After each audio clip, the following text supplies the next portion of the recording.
Good morning.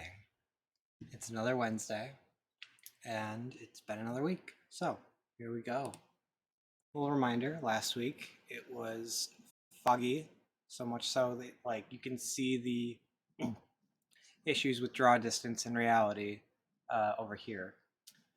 But moreover, you can kind of see that everything is just kind of wet and dripping. Like it really is what tells you that we're in a cloud. So moving forward, um, we were recovering from some flooding, and there was a lot of just damage to trees and things that I hadn't quite worked out yet. There's a lot of stuff that got worked, but with hunting season still in play, hence the high vis, it's harder to get back there and do things.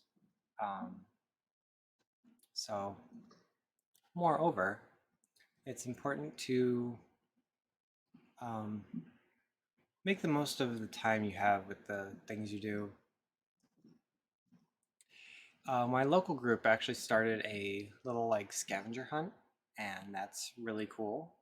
It's through the Heartflight Discord. Um, it's called. It's within Goose Chase, and I really appreciate that. I have always felt like practices and things go into a very specific aspect of um, LARPing, but when you don't like when in all reality you spend maybe 4 hours of or maybe like 8 over the course of 2 days in a 3-day weekend. So of 72 hours you're spending 8 of them fighting. So I mean, you're gonna spend a lot of time outdoors cooking, and there's the making sure your clothes look right and repaired, and it's important to like have some of these extra questy skills, like one's to make a hood, one's to go to the store in your LARP gear, and that's really awesome. Um, the overall like part of that is it's stuff you kind of have to do when you're going out and doing this stuff anyway, and especially wearing LARP gear just out and about, you get some people who will ask questions because either they're interested or confused, but all the same it gets you really good at your sales pitch, because if you come across someone and they're into it, you might have just recruited another person into the game, and that's awesome. It's great to continue people being aware of what we do, because that's how the game grows. It's really funny that it's so organic like that. Like one person gets into it, and then they might tell their friends, and they might all give it a shot for a weekend, and then some might stick. It's fantastic. So yeah, this was also super dammed up here. I actually cleared that this week. It was really bugging me. I also tried to reduce some of the flooding in specific areas and actually try to deepen different spots, but we'll get back to that next part of the video. So yeah, it's been really good. Um, I'm really happy with the concept of expanding practice, especially while the pandemic is still raging and new variants are cropping up every season. Um, to give people stuff to do that's not necessarily with other people. So always thankful for that. Need as much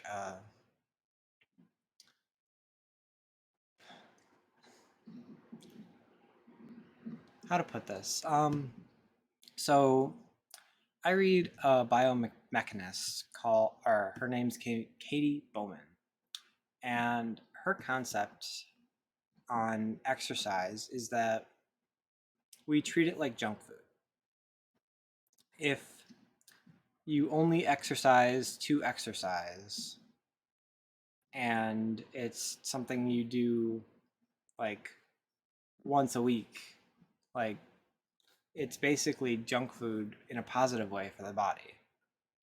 But if you make your life more engaged, if you use those muscles more frequently and you're actively like, I don't know, moving trees and like not using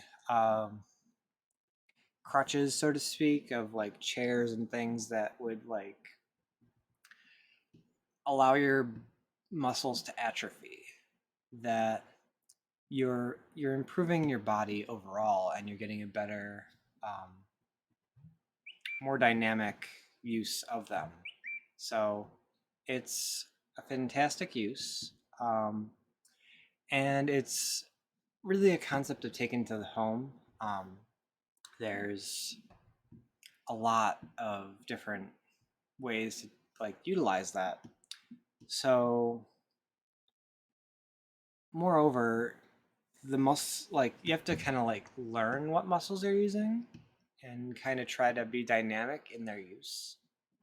So like if you LARP and you kind of actively try to use those muscles more than just like a couple weekends out of the middle of the year, um, you'll get better at it way like faster than you would have just from like, you know, doing those few weekends. Like it'll ramp up that process just because of time. It's that 1,000 hours concept on being good at something.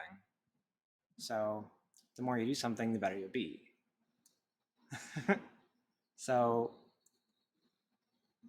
it's funny, like a lot of people don't know how to use the appropriate tools or like when they would use them, like what's the best time to use an axe versus a hatchet versus a saw versus just your bare hands.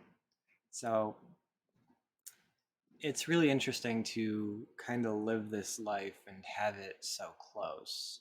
And I'm blessed with that. The ability to have this space, the 30 acres that I reside in, has always been a blessing and it's part of my privilege. But yeah, I'm a big fan of having it and I'm going to keep making use of it.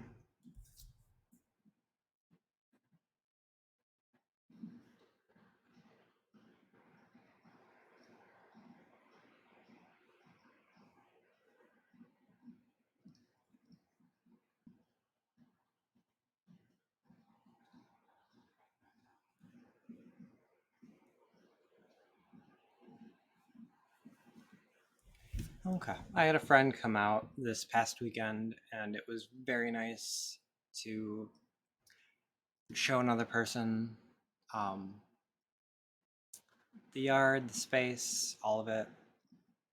It's always wonderful. This person was a little less.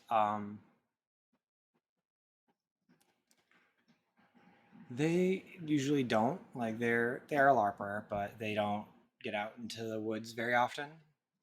Even though they grew up on a farm as well, like they never got to use an axe, so it was nice to give them that. But all the same, that was just my camera being weird. Anyway,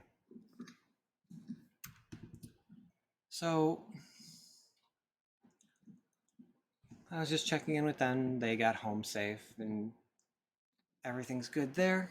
So happy for that.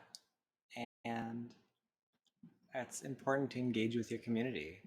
Like, I know very few people are watching currently, and that's okay. But sticking to that premise, the more you do something, the better you get at it, the more chance you have for people to see you.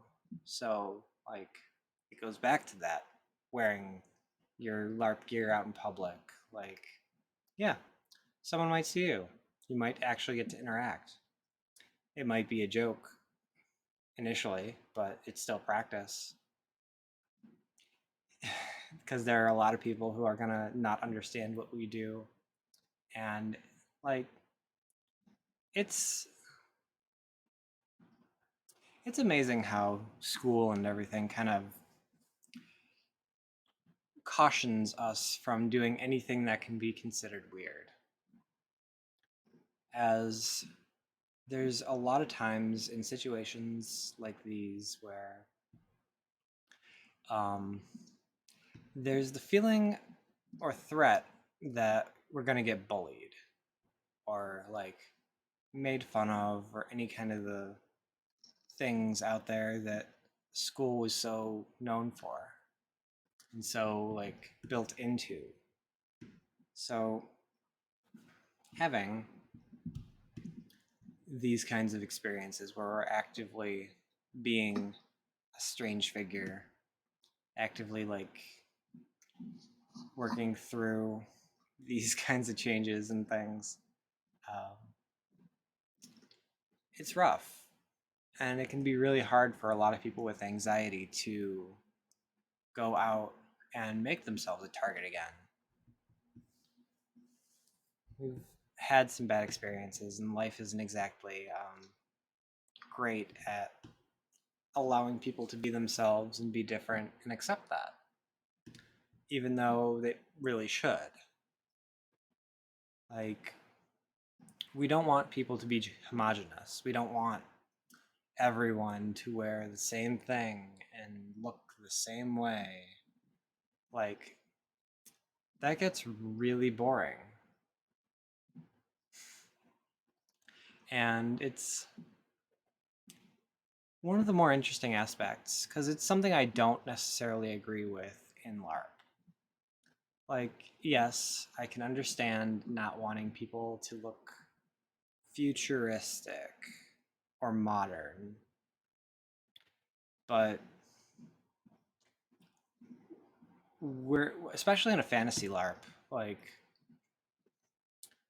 there has to be room for uh, all of the fantasy races, even ones where uh, it would be very tricky to emulate. Like our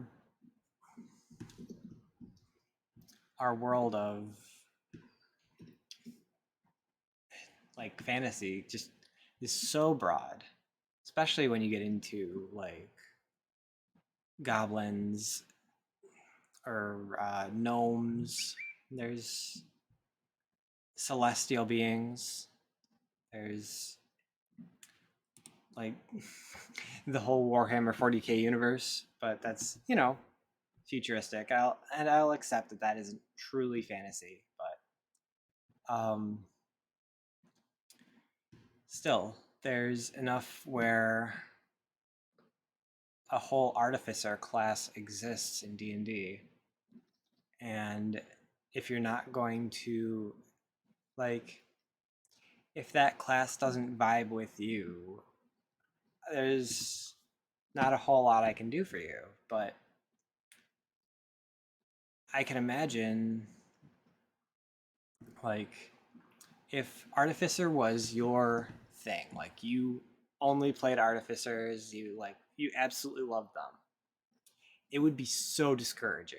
It would be so awful to like be trying to get into LARP and whatnot, and then not have that option available to you.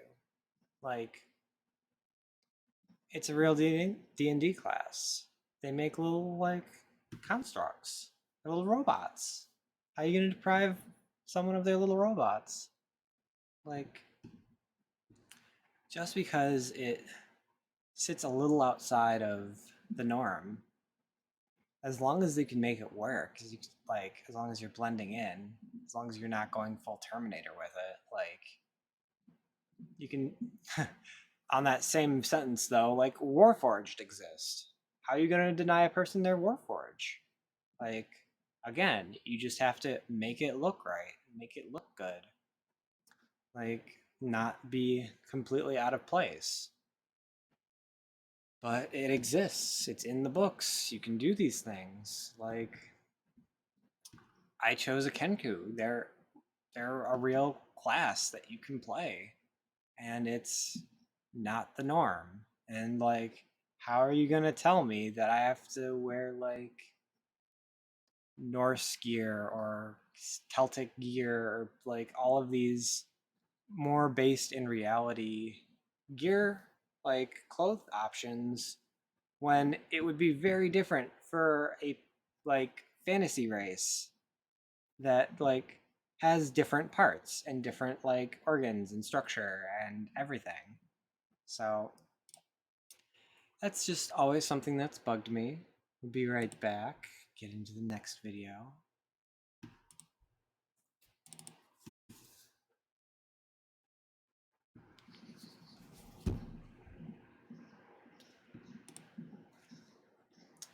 And we're back. So today was just cold, and it led me into a concept that's kind of tricky. Like, I don't understand why dew happens. Like, there's a lot of aspects of nature that we don't really get, but it does. And when it's cold as it is today, you get frost. So the whole ground is crunchy. Like, you can really hear my footsteps. And it's actually starting to freeze parts of the creek. Like, even moving water can't stop the freezing process. So it's cold. And I know I've woken up in some camping situations where it snowed, and there's part of you that just has to be aware of that if you're living in a place where that's an option and you're camping in a scenario where that could happen. Um,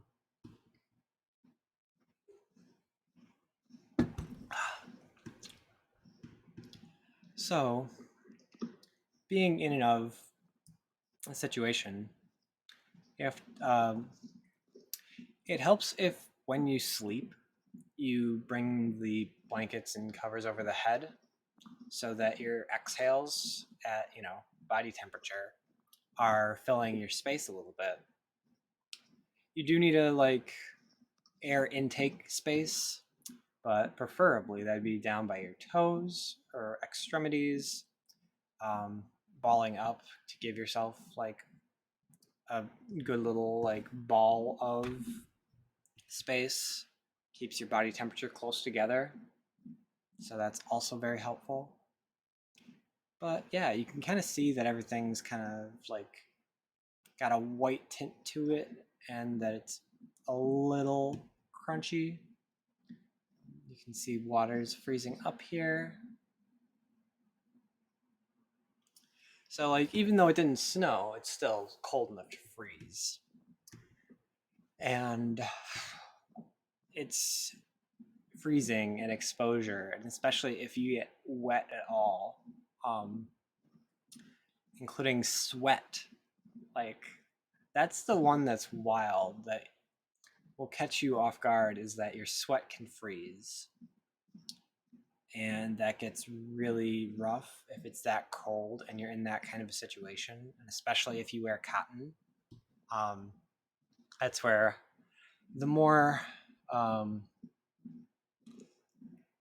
the preferred gear of a lot of outdoors folk is wool, because of the way it works and because of how it wicks away moisture. Like, cotton tends to hold onto water, whereas wool tends to like move it away from the body, protecting its original sheepy owners and like making them more protected. So I cleared this, but there's still enough like debris under the water where that's an issue. And I'm gonna actually like go back a little bit. We're gonna come back. So up in here, not here, but right in here, I actually used the pickaxe and created a better flowing system for the water that runs through here. So you can see this kind of dried out, and you can see a little bit that it is what I was working on. Anyway, I do like to highlight when I actually do some aggressive work that took quite some time. It's important to note and feel good about your accomplishments. Going back to the goose chase thing, it was really quite awesome to get out there and work with that. So there are a few other things that I need to do on it. Cooking a meal by bonfire is not the usual, but it's something I can do. And you do have to think about like when you're camping, how you're gonna cook your food to like best stay, on top of things. One moment.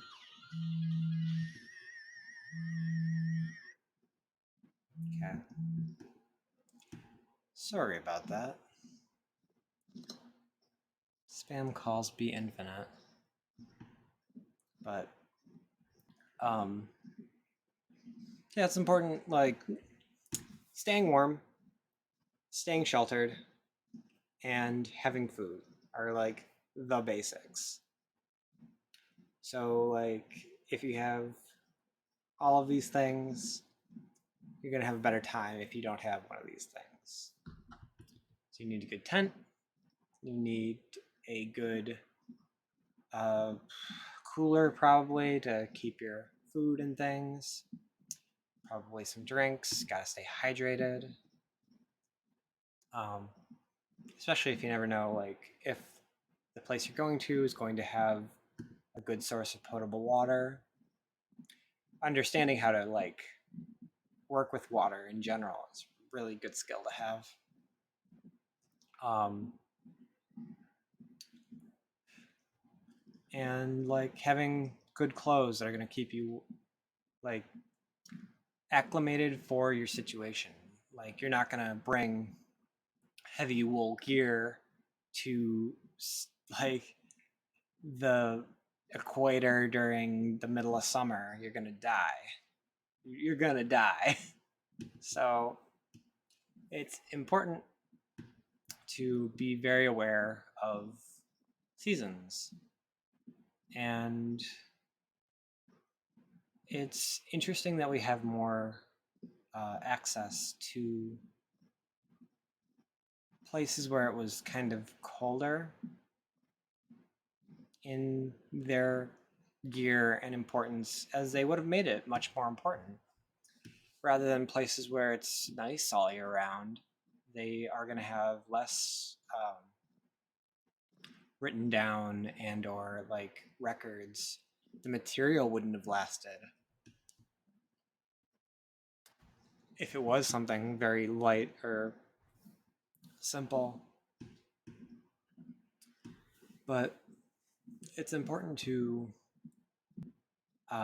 again be geared up for your specific space, like having high vis gear during hunting season, because that's important to not die. Anything you can do to not die is really important. So there was a deer. You can like go back a little bit. I don't know if you can see it. Yeah. Anyway, so I just kind of worked my way back. Didn't want to get anywhere near that. Especially when stands are like over there and behind me. Regardless, it's good to be good to yourself. You've got to do what you can and make sure your needs are met. It's nice when like the group can help with your needs, but it is not in any way necessary. So be good to yourself, be kind, and like work with yourself. I'm not going to try to fight a whole like LARP community on that we should have Warforged and Artificers, but I still think we should. And I still think like there's an important aspect of um, folks that totally gets ignored. Like, there's a whole thing that we are not interacting with that could open the game up to so many more people. And it's one of those situations where, like, it could be that someone's favorite um, fantasy race was the Gith, and like, how you gonna tell a Gith to like be in um, Viking garb? It just seems silly AF. For those who aren't aware, Gith is a giant hippo person, and they are generally kind of luxurious, and it's one of those situations where like I don't know, it's tricky to be gaudy in LARP in a like authentic way. Like you'd expect with merchants and things and whatnot. Like over the years, it's absolutely so funny. Like when you start looking at garb and you get like really used to seeing it, what impresses you? Like when you're new, there's a bunch of little tricks with layers that like make something look fantastic. Um, in general, that's how a lot of people and a lot of like people back in the day did their clothes. You'd have like a long tunic and then like different layers, different like over pieces, and then like stuff that wouldn't necessarily look good together until it was belted or like till all of the different uh, pins and brooches and accessories were attached. And just that knowledge can increase your garb game so much. It's so interesting.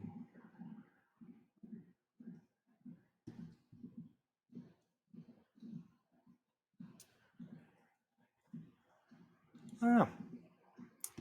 Dungeons and Dragons is always so interesting because like there is written lore that people made the fuck up. So like if you're gonna like follow R.A. Salvatore or like any of the like famous people who wrote stuff, made novel series based on a couple of characters, like basically playing D&D by themselves.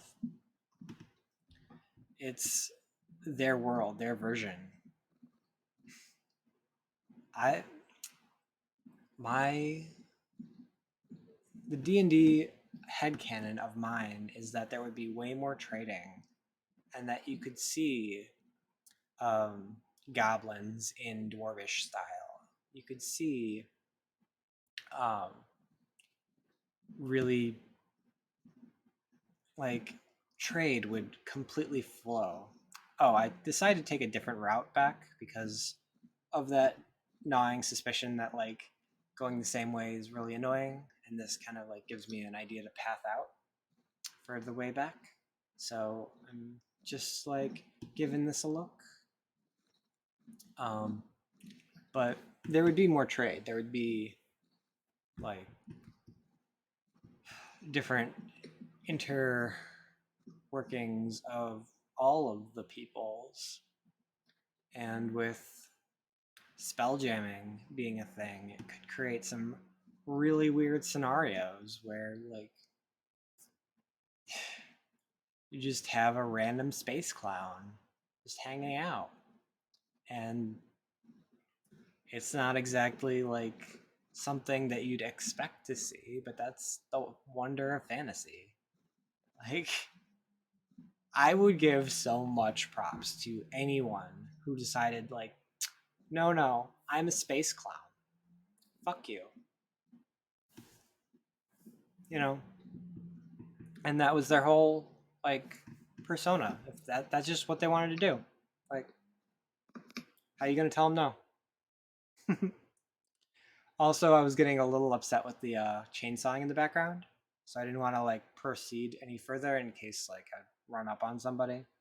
Because I try to like keep everything pretty nature based here. Um. So yeah, it's been another week. Be sure to catch this on YouTube. If you have not followed me there, please do. Subscribe, whatnot, nonsense. I've actually like committed this to the schedule in Twitch, so that's there for those who are interested. Um, every Wednesday from 11 to 11:30, probably like somewhere between 11 and noon, just because sometimes it takes a little bit longer to get started. Yeah, it's a good time. Be sure to check out the Hearthlight Discord and Hearthlight webpage, Belgarth webpage in general, if you are interested in LARPing. And yeah, have a wonderful day, have a wonderful week, and we'll be back next week. Till then, peace. And let's find someone to raid real quick.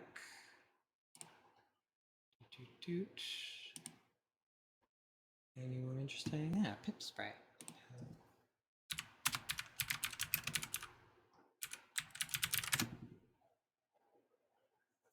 They're playing Elder Scrolls, Skyrim.